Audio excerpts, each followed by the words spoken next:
I'm here today with John James. He's CEO of Soho Estates, and he's going to start by telling me a little bit more about Soho Estates. Thanks, Peter.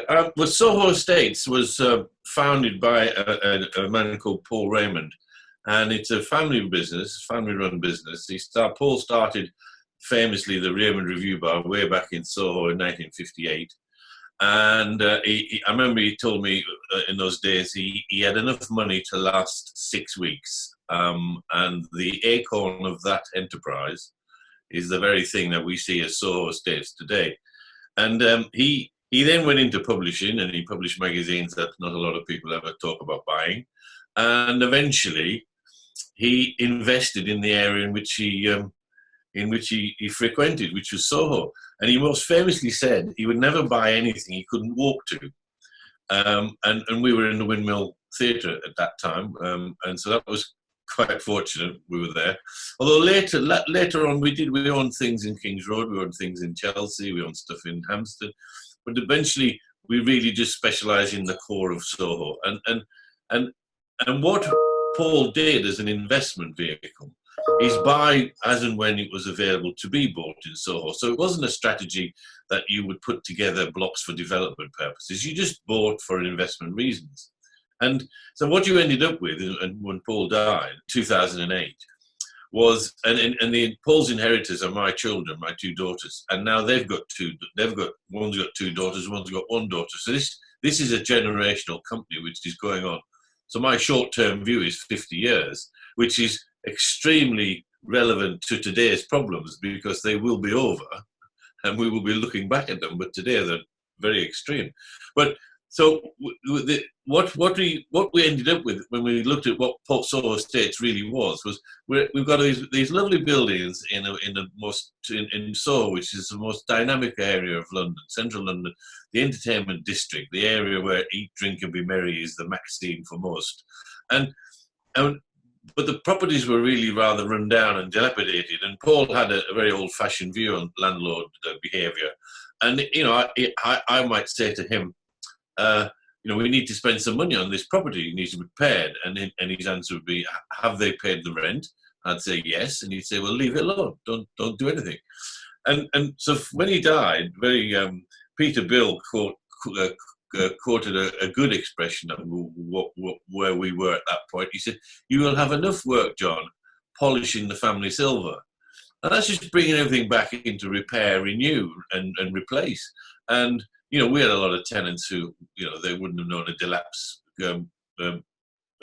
clause if it smacked them in the face, and a lot of tenants who probably wouldn't expect never to be there at the end of a lease. But so since then, we've done a limited development, and it's always sort of sometimes a tricky word in this modern terms. What is development in the conservation area? And the conservation area has a wonderful historic legacy. But in that sense, the buildings are not really fit for the modern purpose. And just trying to get buildings into fit for use today is a challenge for both architects, landlords, and developers. And the only real development sites in Soho to speak of, and if you call development building big buildings, were where bombs dropped, because that's the only sites that became free. So we're now in a progression of mini developments, which I say a mini. We've all of the Soho houses developments are ours. We've improved all of those buildings. So 76 Dean Street is probably the second most historic building in Soho. And it was burnt down, and we've replaced it, and it's got a new lease of life, because it used to be occupied by Admiral Lord Hamilton in 1750. Ended up being an office in the 60s, 70s. It's reused and it's repurposed as a Soho House Members Club was achieved because the original pieces of what was left of it, because it burnt down, it was derelict for 8 years. But the original piece of architecture in the front of that building was replaced as best as could be.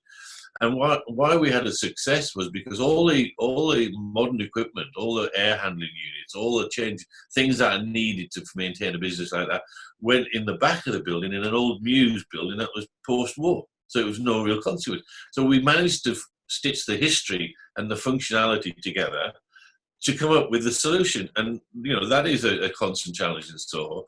And that's kind of where we were up until these terrible times we're now finding ourselves in.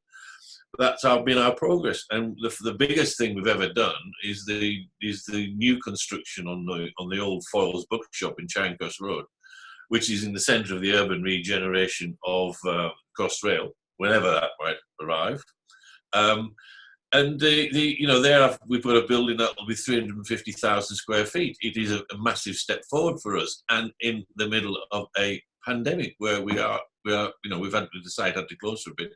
It's now opening under the new rules, but nevertheless, it's a major investment for us. And we've got what we will end up with is 8 floors of offices. We've got Warner Brothers anchored in the basement in the sound studio situation, and you've got footplates of 25,000 square feet, which is unheard of in Soho. You can't have anything quite that big, even if you wanted to. Perhaps you don't, but this is a unique building in the given its situation, and that's the biggest thing we are doing.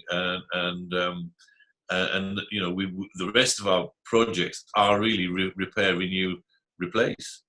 So you are like a traditional estate, and I saw you on a webinar the other day saying, my problem today is I've got to save an area, and many of your occupiers are restaurateurs. So what are you able to do to help them in the crisis to help save the area? Well, at Soho Estates we've got I would say just roughly 46% of our tenants are in the hospitality business. And that means they were the first to close, and they'll be the last to open with the given rules we have today. And so we acted really rather quickly to give some people a peace of mind of some kind of financial planning when nobody knows any better than anyone else in what new legislation is coming or what new help that might be available. And we've kind of looked at our tenant lists and thought, there are many people here which are the heartblood of Soho. They're small independent businesses. They are the restaurateur. They are the small bar. They can't really survive this. Their businesses were, I would call them, fairly hand to mouth. But that's the beautiful nature of Soho, in the sense of what was our strength with all these small independent traders, owner-occupier businesses. And that was our strength. Now it's actually become our weakness, because that's the most crucial and most vulnerable group of people. And that man who wants to open his restaurant, but he's been helped very, very much by the furlough system, and that's the godsend to keep people in livelihoods alive. But as soon as he opens his door, Peter, he has to pay the wages. He has to pay his outgoing expenses, and so therefore he will now not. If he's trying to make a living on 60-cover restaurant, he can't survive on a 20-cover restaurant. There's some very big financial problems coming, and it's not just the small ones. I mean, the bigger restaurants have got the problem in a different manner, but maybe a little more ability to trade.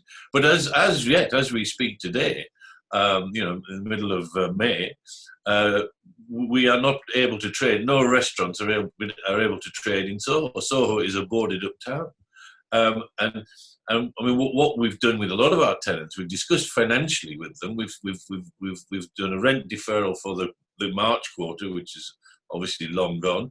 Now we're concentrated on the June quarter in our business. But I'm saying to my directors, let's not fuss about the debt here. Let's just focus on the recovery of an entire area of the centre of London, the heart of Soho, the heart of what was the West End. And we need to help people. We need to help the vulnerable. We need to help. Hopefully there's a middle bracket might be able to help themselves. And there are some on the traffic light system who are green, but there's not very many haven't been affected by this in any shape or form. So we've done a series of deferrals, rent deferrals, and I'm saying to people, don't pay the rent until you trade. And when you open to trade, and give yourself a month or so, and then we'll start discussing rent. And you can pay me weekly, go back to the old-fashioned ways of collecting rent. You can pay me weekly, you can pay me monthly, and we'll defer. Now, most folks, that's, you know, and at no interest, I'm also stating, right, because my lease allows an interest payment. So I'm saying, no, we won't be doing any interest here. This is effectively an interest-free loan, if you care to look at it that way. But it's certainly that my tenants aren't getting the loans that the government are offering. The rateable values are too high for the rate break, although hospitality has a separate break, I accept. But they don't qualify for the criteria that a bank will put on a recovery loan. And even then, a bank is only offering you a amount of money, interest free for a year, and then repayments. So I'm trying to do it with and some of them, you know, there's very few.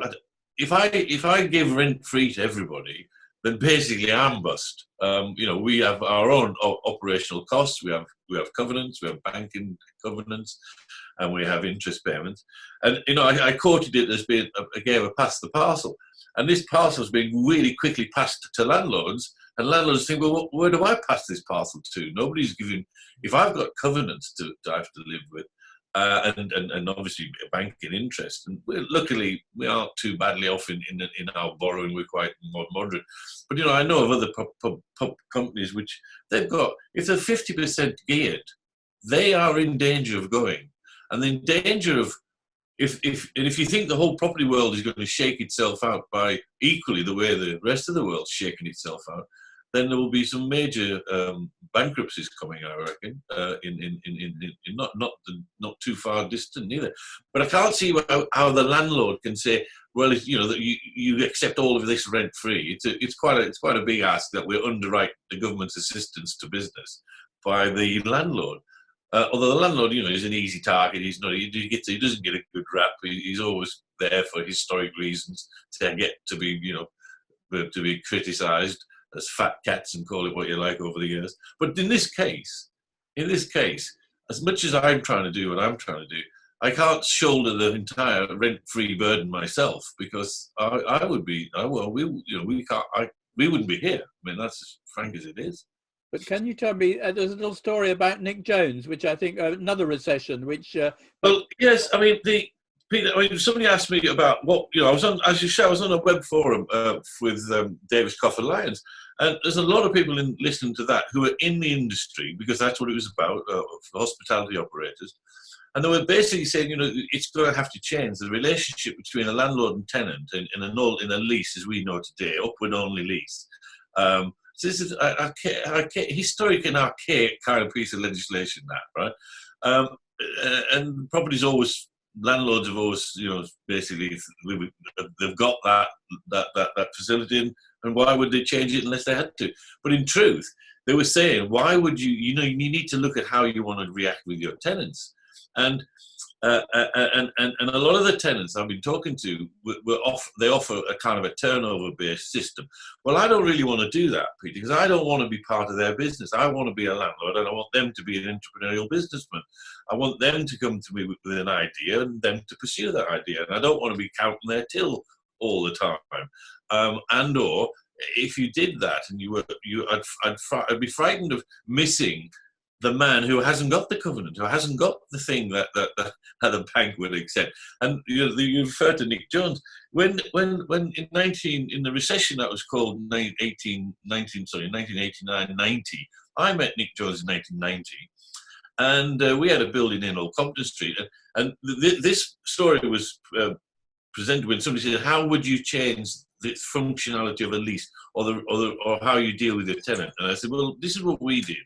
And basically, we had a building which was not fit for purpose anymore. It was an office block in Old Compton Street. It was on top of a restaurant where Nick was the tenant in the ground floor. Then the upper parts had been in the film industry, a business since the 30s and 40s in that area. So the upper parts were quite bad, quite old-fashioned and dilapidated. And I was puzzling at what to do with these upper parts, because it also was a recessionary time.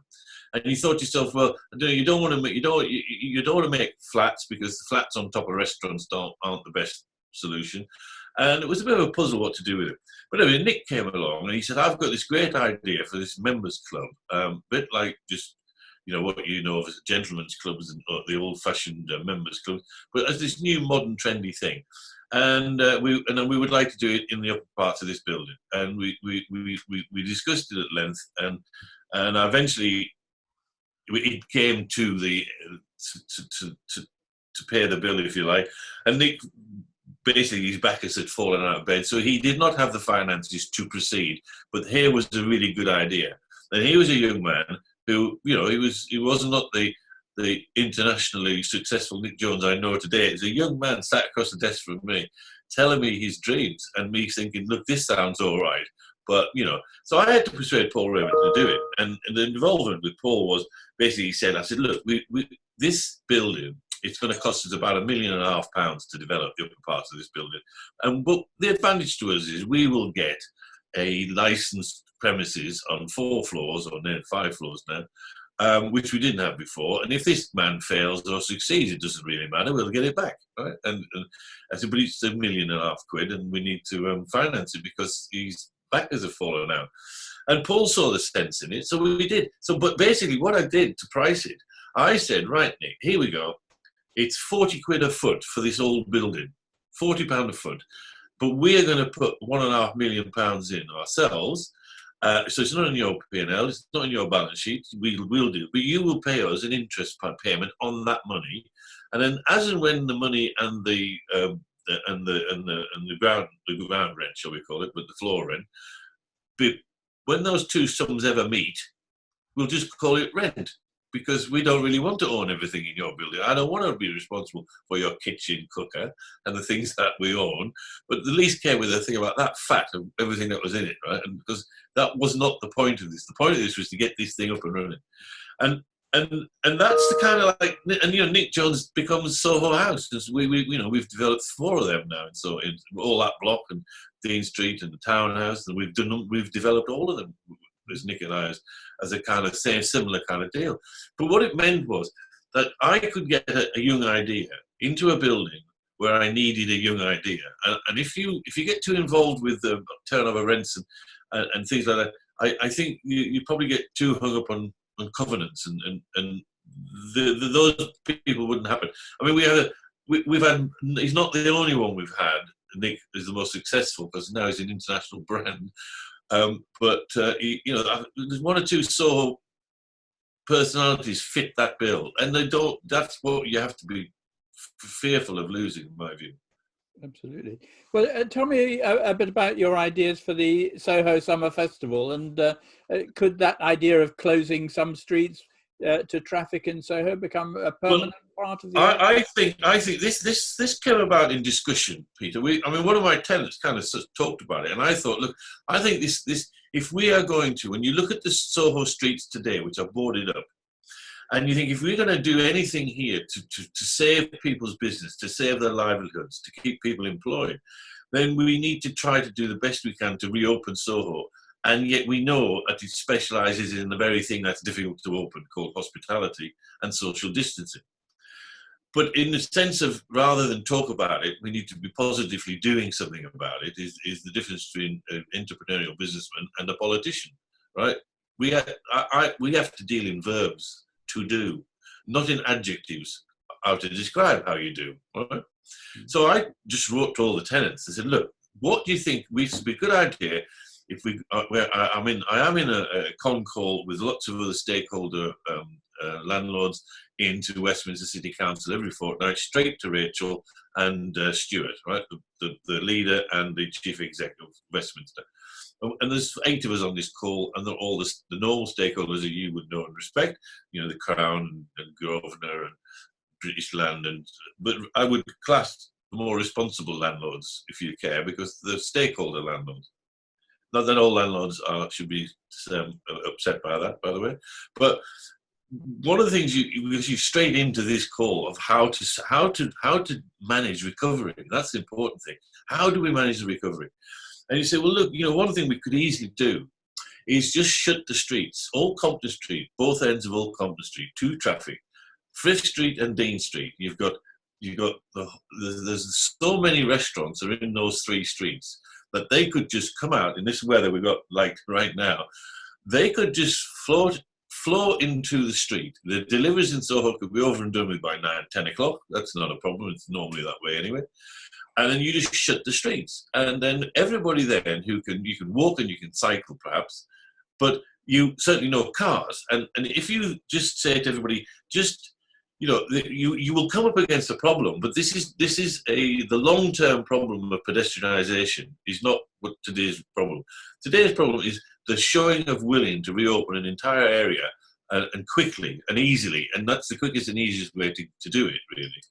And if you couldn't do that, then you get rid of all the parked cars in that area, and then traffic can flow up Wardour Street and it can flow up Charing Cross Road.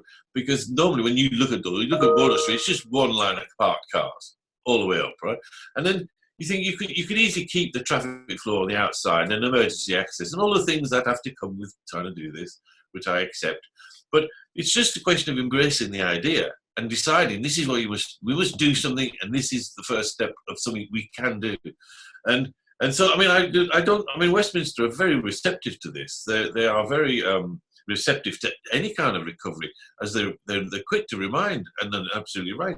Westminster's revenue is bigger than Wales. It's bigger than the city, and it's lost. It's they're suffering like the rest of us in their income. So there's a lot of focus on this. So I think this is quite an easy thing to do, and and also I do believe, Peter, that the place sharing element of road management in Soho should be more. But I don't see why, for example, Soho Square isn't one big place saving street, because all it has is a car park for cars around the square. And you could just get shot of all of that. You could have a fairly pleasant green area in the middle of London, and especially with the increased footfall that Crossrail's reputedly going to kick out 250,000 people a day, and they're going to be coming into Soho from the top, different direction than normal. But there's certain things that should be done. But there's lots of groups, unfortunately, that have agendas and views on all this kind of stuff. So I'm saying, just forget about all that for the minute. Like, those things will come, and we will discuss them. Just talk about recovery. Just talk about getting people on the street, and just talk about getting some sort of normality back to this really thriving and bustling area of Soho that everybody loves. But I just fear for it right now. That's the problem. Yes. Well, good luck with those plans, and maybe trying it out.